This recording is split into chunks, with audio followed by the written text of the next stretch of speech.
உண்மையிலே தொடர்ச்சியான 17 வருஷமா ஒரு பிரதேச சபை வேட்பாளராக இருந்து அந்த பிரதேச சபையில, அதுவும் மாவனல்லை பிரதேச சபையில இருக்கிறதுன்றது லேசான ஒரு விஷயம் இல்லை. ஐக்கிய மக்கள் முன்னணியில கேக்குறீங்க, இந்த கட்சியை எடுத்துக்கொண்டா ஒரு நிலையான ஒரு சின்னம் இல்லைன்ற ஒரு கருத்து நிலவு. எந்த இடத்துலயும் நாங்க ஸ்ரீலங்கா சுதந்திர கட்சி விட்டு பிடிக்கல, கொடுக்க போறோம். வாலிபர்கள் கட்டாயம் பாராளுமன்றத்திலே ஆரம்பமாக பிரதேச சபையிலும் அமரணும். ஆனா வாலிபர்கள் மட்டும் ஈந்து கொண்டு அந்த காரியங்களை நிறைவேற்றல திருப்பவும் எனக்கு ஒரு சந்தர்ப்பத்தை ஏற்படுத்தாலும் நம்பிக்கை கொண்டிருக்கிறேன். இன்ஷா அல்லாஹ் எதிர்காலத்துல ஒழுங்கான ஒரு முறையை கொண்டு இந்த ஊர்ல கழிவகற்றுவதற்குரிய ஏற்பாடு செய்து உத்தேசித்துள்ளோம்.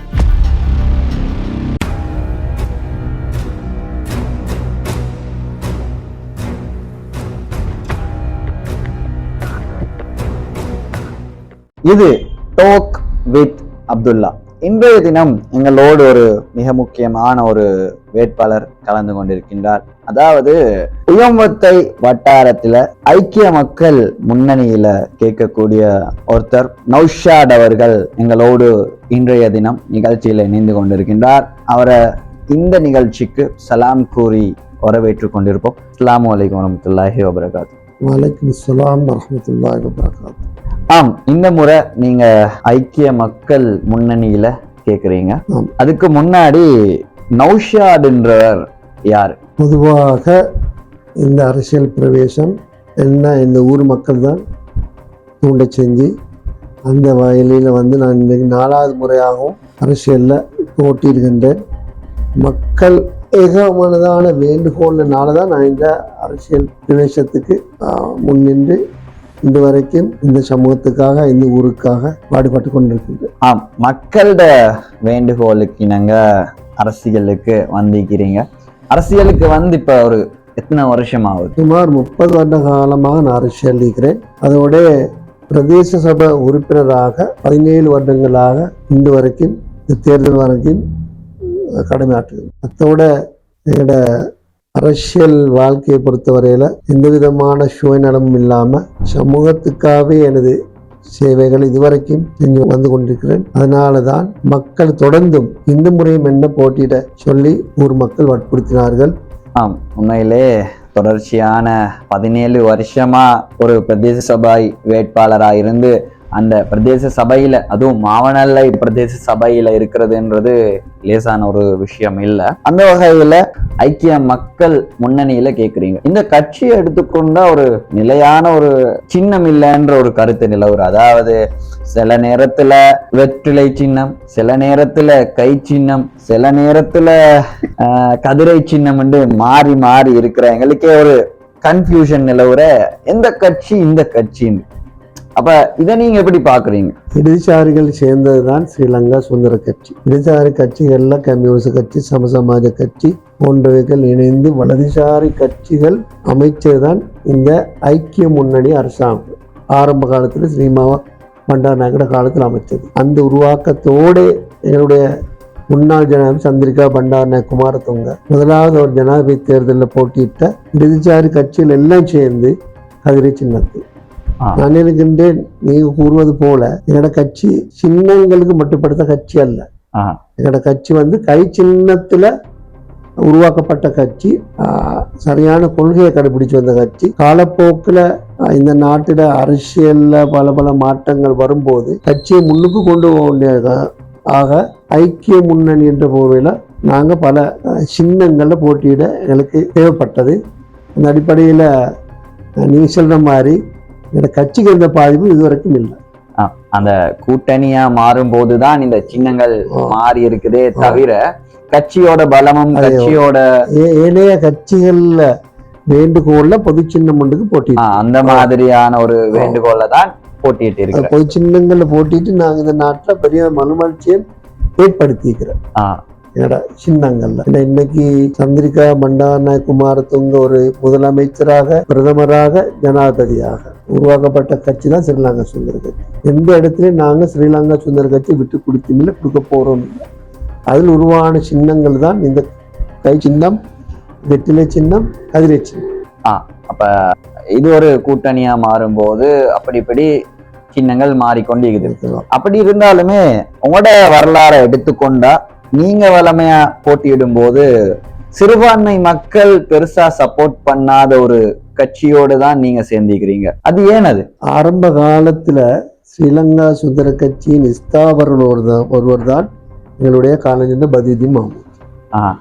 எங்களோட பழைய முஸ்லிம் அரசியல் தலைவர்கள் பெரும்பான்மை கட்சிகளோடு பெரும்பான்மை அரசியல் தலைவர் சேர்ந்து அமைச்சதுக்கான காரணம் இனமுருகர்களை தவிர்த்து இந்த நாட்டுல எல்லா சமூகம் ஒன்றுன்றத முன்மாதிரி காட்டி தந்தார். அந்த அடிப்படையில நான் கூட இந்த கட்சிகள்ல பெரும்பான்மை கட்சியில போட்டிட்டு எத்தனையோ எங்களோட பிரச்சனைகள் வரும்போது நாங்கள் அதை சமாளித்து நாங்கள் அதை வெற்றி கண்டிக்கிறோம். இன்றும் கூட அதை நாங்கள் அந்த நிலைப்பாட்டில் இருக்கிற பெரும்பான்மை மக்களோடு சேர்ந்து பெரும்பான்மை அரசாங்கங்களோடு சேர்ந்து நிறைய சமூக பிரச்சனை நாங்கள் தீர்த்துக்கிறோம். உங்களோட வட்டாரத்தில் எப்படி உங்களுக்கு அதிகமாக பெரும்பான்மையினரோட சப்போர்ட் கிடைக்குதா இல்லாட்டி சிறுபான்மையினரோட சப்போர்ட் கிடைக்குதா? உண்மையிலே நான் தொடர்ந்து இந்த 4ஆம் முறையாக இந்த போட்டியிடுற எங்களோட உயன்வத்த வட்டாரத்தில் 3 கிராமங்கள் இணைந்து உயன்வத்த கக்கிரிகூட இடம்பிக்கை. அதில் கூடுதலான வாக்காளர் இருக்கிறது உயன்வத்த ஜமாத்தை சேர்ந்து அதோட எங்களுடைய அடுத்த பக்கத்து பெரும் பௌத்த மத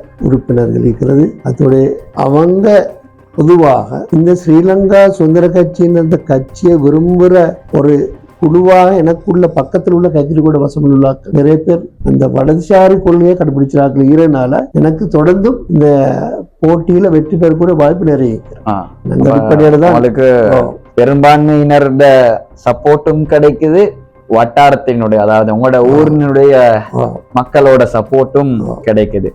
அப்படி இருக்கும்போது இப்ப நிறைய கட்சிகள் செய்யற ஒரு விஷயம் இளைஞர்களையே தேர்தல்ல நிக்க வைக்கிறது. அதை நீங்க எப்படி பாக்குறது? நல்ல ஒரு கேள்வி கேட்கறது, நல்ல விஷயம். நாங்களும் இளைஞர்களை பல விடயங்கள்ல பல துறைகள்ல வழிகாட்ட நான் பிரதேசபை உறுப்பினராக இருந்து கொண்டு பல அமைப்புகள்ல இளைஞர்களை நாங்கள் முன்னுக்கு கொண்டாடுறது ட்ரை பண்ணி கொண்டோம். ஆனால் கூடுதலான இளைஞர்கள் சமூக சேவைக்கு விரும்புறல. ஏதோ இந்த நூற்றாண்டுல அவங்க கட்டாயம் ஏன்னா பல சவால்களுக்கு மத்தியில் வாழ்ற ஒரு சமூகம் தான் முஸ்லீம் சமூகம். அது வாலிபர்கள் கட்டாயம் பாராளுமன்றத்திலே ஆரம்பமாக பிரதேச சபையிலும் அமரணும். ஆனால் வாலிபர்கள் மட்டும் இணைந்து கொண்டு அந்த காரியங்களை நிறைவேற்றலாம். அதனோட அனுபவசாலிகள் அதில் மூத்தவர்களும் கலந்தோடு பாராளுமன்றம் கலாசபை தான் அந்த அடிப்படையில் இருக்கும். அது சரி. ஒரு இடத்துல இளைஞர்கள் மட்டுமே இருந்தா அவங்களோட அனுபவத்தாலே மட்டுமே ஒரு விஷயத்த செய்ய முடியாது. எந்த ஒரு தலைமைத்துவமா இருந்தாலும் கூட இளைஞர்களோட பங்களிப்பு இருக்கணும். அதே மாதிரி மூத்த அரசியல்வாதிகளோட அனுபவமும் முக்கியமான ஒரு விஷயமா இருக்குது. அந்த வகையில இப்ப நீங்க தேர்தல்ல நிக்கிறீங்க, உங்களோட ஊரோட இல்லாட்டி உங்களோட வட்டாரத்துல ஒரு பிரச்சனை இருக்குமே, இத தீர்க்கணும். ஏன்னா நீங்க வளமையாவே இந்த மக்களோட இருக்கிற ஒருத்தர், இந்த மக்கள்ல இருந்து வந்த ஒருத்தர், அதே மாதிரி இந்த மக்கள்கிட்ட நம்மள அரசியலுக்கு உள்ளுக்கு போகணும்னு அனுப்பினாங்க. அவங்கள்ட தீர்க்கப்படாத ஒரு பிரச்சனை என்னால தீர்க்கப்படும்டா நீங்க என்ன சொல்றீங்க?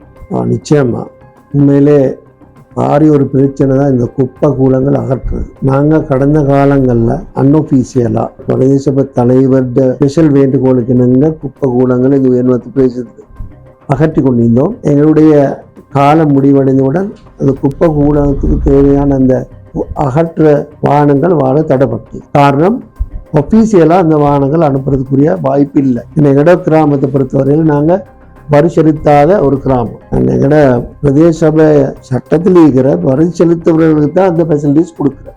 தலைவர்கிட்ட ஸ்பெஷல் வேண்டுகோளுக்காக கழிவகற்ற வாகனங்கள் வந்தாலும் கூட இந்த காலகட்டத்தில் வரல. முக்கியமான ஒரு பிரச்சனை. எனவே நாங்க இன்ஷா அல்லாஹ் எதிர்காலத்தில் அநேக மக்கள், இந்த ஊர் மக்கள், பக்கத்தில் ஊரில் உள்ள பெரும்பான்மை மக்கள் திருப்பவும் எனக்கு ஒரு சந்தர்ப்பத்தை ஏற்படுத்தாரும் நம்பிக்கொண்டிருக்கிறேன். இன்ஷா அல்லாஹ் எதிர்காலத்துல அதுக்குரிய அதிகாரிகளோட பேசி ஒழுங்கான ஒரு முறையை கொண்டு இந்த ஊர்ல கழிவகற்றுவதற்குரிய ஏற்பாடு செய்யறது உத்தேசித்துள்ளோம். அந்த வகையில ஒரு பிரதேச சபையோட ஒரு மிக முக்கியமான ஒரு பணிண்டா அது குப்பை கூலங்களை அகற்றுறது மாதிரியான விஷயங்கள் தான் மெயினான ஒரு விஷயம். அந்த ஒரு விஷயமே உங்களோட வட்டாரத்துக்கு கிடைக்கிறது இல்ல ஒபிஷியலா. அத நீங்க இதுவரைக்குமே ஒபிஷியல் ஆகாத ஒரு விஷயத்த நீங்க ஒபிஷியல் ஆக்கி மக்களுக்கு அத நிரந்தரமாக்க ஒரு திட்டத்துல இருக்கிறீங்கன்னு சொல்றீங்க. இப்ப உங்களுக்கு தெரியும் நிறைய கட்சிகள் உங்களோட வட்டாரத்துல இருக்கிற, குறிப்பா சில கட்சிகளோட வேட்பாளர்களை எடுத்துக்கொண்டா புதுமுகங்கள், அதே மாதிரி அனுபவம் இருக்கிறாங்க இல்லாதது அது வேற. உங்களுக்கு இந்த அரசியல் வரலாற்றை கொண்ட ஒரு பெரிய அரசியல் வரலாற்றை கொண்ட உங்களுக்கு இப்பவும் உங்களோட வட்டாரத்து மக்கள் சப்போர்ட் பண்ணுவாங்கன்னு நினைக்கிறீங்களா? எனக்கு பெரிய சவாலும் இல்லை. புதுமுகங்கள் இந்த வட்டாரத்தில் போட எனக்கு ஏண்டா இந்த சமூகத்தோடு இணைஞ்சி நான் பல வருட காலம் என்ற சேவையை சுயநலம் பார்க்காம இரவுபால் பார்க்காம செய்த திரும்பவும் மக்கள் என்னோடு ஈக்கிறேன்னு நம்பிக்கை எனக்கு ஈக்கிறேன். அதோட எனக்கு சவாலா ஈக்காதுன்னு நான் நினைச்சேன். நிச்சயமா. இப்ப நீங்க இந்த முறை எலெக்ஷன்ல வெண்டு உங்களுக்கு ஒரு பிரதேச சபால ஒரு இடம் கிடைக்குது. அப்படி இருக்கும்போது உங்களுக்கு ஒரு சலுகை கிடைக்குது அரசாங்கத்திலேருந்து மக்களுக்கு பிரிச்சு கொடுக்கணும். உங்களோட கையில இப்ப உங்களுக்கு வாக்களிச்ச பெரும்பான்மையின மக்களும் நீக்கிறாங்க, உங்களோட வட்டாரத்துல இருந்து உயர்மத்த வட்டாரத்துல இருந்து வாக்களிச்ச மக்களும் நீக்கிறாங்க. அந்த டைம்ல நீங்க எப்படியான முடிவுகளை எடுப்பீங்க? பெரும்பான்மையின மக்களா உங்களோட உயர்மத்த ஏரியா மக்களா? பொதுவா நீங்க என்னை பத்தி பெரும்பான்மையோட பக்கத்து ஊர் மக்கள்கிட்ட அதே உயர்மத்த வாழ்ற மக்கள்கிட்ட கேட்டு பார்த்தா தெரியும். நான் இதுவரைக்கும் ஒரு குரூப்புக்கு வேலை செஞ்சில்லை, ஒரு சமூக பிரிவுக்கள்ல என்னால எனக்கு வார வளங்களை நான் சரிசமமா 2 இன மக்களுக்கும் வந்து நீக்கிற. அதுக்கு சாட்சிகள் மிக உதாரணமா உயர்மத்த கிராமத்துக்கு காப்பட் போடப்பட்டா ககிரிவட ரோடுக்கும் காப்பட் போடு, அதை நான் உறுதிப்படுத்தி வைக்கிறேன், செஞ்சு வைக்கிறேன். அது மாதிரி சுய தொழில் வாய்ப்புகள் ஜொப்புகள் வரும்போதும் இங்கு உயர்மத்துக்கிறேன்னா ககிரிவடக்கு இடம் பிடிக்கும். அந்த அளவுல அவங்களுக்கும் எந்த பிரதிபாதன ஜொப்புகளை பிரித்து கொடுத்துக்கிறேன். அது அந்த மக்கள் சாட்சி. அதனாலதான் தொடர்ந்தும் எனக்கு இந்த பதவியை தக்க வச்சு கொள்ளையணும்.